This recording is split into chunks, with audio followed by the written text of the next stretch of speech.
ঢাকা ৮ আসন নিয়ে কত জল্পনা কল্পনা। তবে চলুন আরেকটি ফানি ভিডিও দেখে আসি। ঢাকা ৮ আসন মির্জা আব্বাসকে নিয়ে চলুন কার্টুন ভিডিও দেখে আসি। ঢাকা ৮ আসনে আমাদেরকে চাঁদাবাজ থেকে মুক্ত করে দেন। এই কার কথা বলছিস? তোর নামটা পয়সা বলো তো, কার কথা বলছিস? 2 টাকার কমিশনার ছিলেন আপনি। ওই বেটা, কার কথা বলছিস তুই? ওনার জয়ের চেয়ে হলো হারার রেকর্ড বেশি। স্বাধীন তো থাকেন। ঢাকা ৮ আসনে আমাদেরকে চাঁদাবাজ থেকে মুক্ত করে দেন। এই কার কথা বলছিস? তোর নামটা পয়সা বলো তো, কার কথা বলছিস? 2 টাকার কমিশনার ছিলেন আপনি। ওই বেটা, কার কথা বলছিস তুই? ওনার জয়ের চেয়ে হলো হারার রেকর্ড বেশি। স্বাধীন তো থাকেন। বদরের যুদ্ধ নিশ্চয়ই আপনারা জানেন কম বেশি সবাই। সেই বদরের যুদ্ধে হযরত আয়েশা তার নেতৃত্বে পরিচালিত হয়েছিল। তার নেতৃত্বে যুদ্ধের সকল সরঞ্জামাদি সরবরাহ করা হয়েছিল। যুদ্ধে যারা আহত হয়েছিল সেই মানুষগুলোকে নার্সিং দেওয়া হয়েছিল, ট্রিটমেন্ট দেওয়া হয়েছিল। প্রিয় ভাই বোনেরা, বদরের যুদ্ধ বিএমপি তো ফ্যামিলি কার্ড দিবে। প্রচুর বিএমপি আর আওয়ামী লীগের গোষ্ঠী। আমার দরকার নেই, আমার ভালো লাগছে আমি এটি আমি বুঝি, আমি ভালো জানি, আমি এটি জানি, আর আটা ভালো জানি না। বিএমপি তো ফ্যামিলি কার্ড দিবে। প্রচুর বিএমপি আর আওয়ামী লীগের গোষ্ঠী।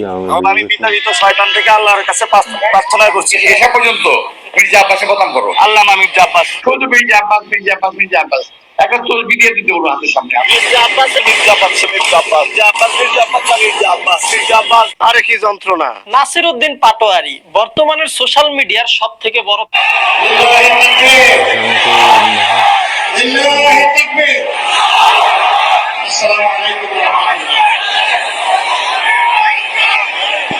লোক সমাগম। সংক্ষেপে কিছু কথা বলে যাই। আমি তো বিএনপিতে ছিলাম। বিএনপির দুজন সংগঠকের মধ্যে আমি একজন। প্রেসিডেন্ট জিয়া এবং আমি দুজনেই বিএনপি করেছিলাম। মুক্তিযুদ্ধের সময় ক্যাপ্টেন অলি আহমদ হিসাবে সর্বপ্রথম পাকিস্তানের বিরুদ্ধে বিদ্রোহ করেছিলাম।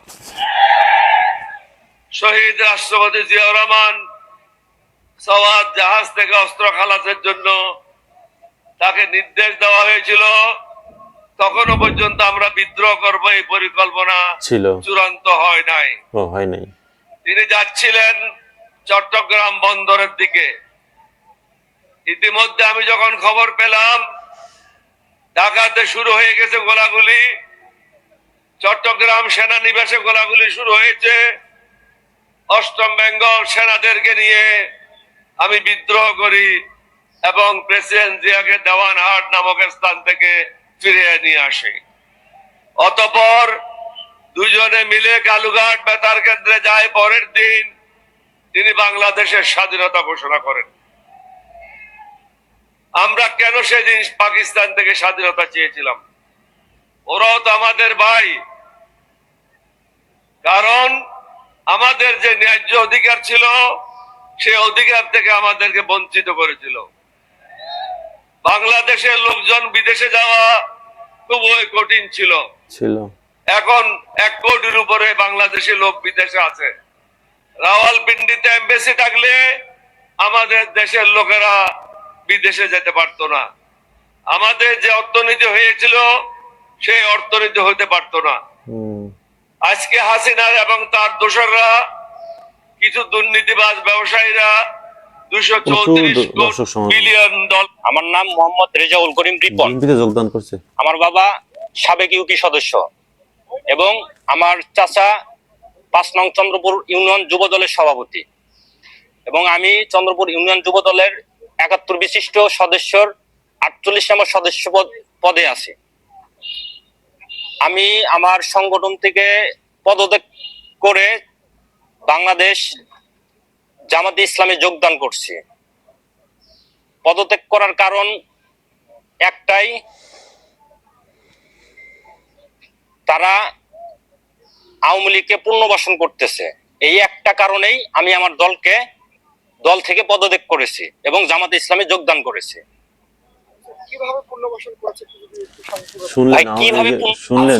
দুপুরবেলা প্রায় 40,000 টাকার মতো হারিয়ে গিয়েছিল। সুবহানাল্লাহ কে বললো? আজকে আমার দেখে আমি আগুন হয়ে গেছে পুরো জানতে আগুন লাগছে করে